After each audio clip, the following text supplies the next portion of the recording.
നെയ്യാറ്റിൻകര ഗോപൻ അന്ന് പുലർച്ചെ വ്യാഴാഴ്ച പുലർച്ചെ 3:30 അവിടേക്ക് പോയപ്പോൾ, അതായത് ഇവരുടെ മക്കളുടെ വാദമാണ് ഈ പറയുന്നത്, പോയപ്പോൾ സമാധി ഇരിക്കാൻ വേണ്ടി അവിടെ പോയി ധ്യാനം ഇരുന്നുകൊണ്ട് സമാധിയാകാൻ പോയി.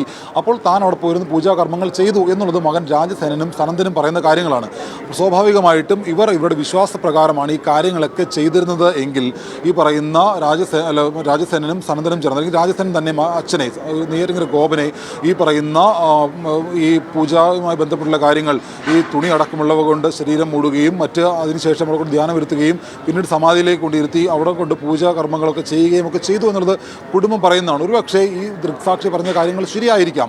കാരണം ഈ തുണി കൊണ്ട് അല്ലെങ്കിൽ മറ്റൊരു പട്ട് പുതപ്പിച്ചുകൊണ്ട് ഈ സമാധി പീഠത്തിലേക്ക് കൊണ്ടിരുത്തി അവിടെ കൊണ്ട് സമാധി അടക്കിയതൊക്കെ ആയിരിക്കാം. അത് സംബന്ധിച്ച് ഇപ്പോഴും കുടുംബത്തിൻ്റെ ഭാഗത്തുനിന്ന് കൂടുതൽ കാര്യങ്ങൾ പറയുന്നില്ല. കാരണം അച്ഛൻ മരിച്ചതല്ല, അച്ഛൻ മരിച്ചില്ലേ, മരണ സർട്ടിഫിക്കറ്റുണ്ടോ, അച്ഛൻ മരിച്ചിട്ടില്ലല്ലോ. അപ്പോൾ അങ്ങനെയുള്ള മറുപടികളാണ് ഇപ്പോഴും ഈ കുടുംബം പറയുന്നത്.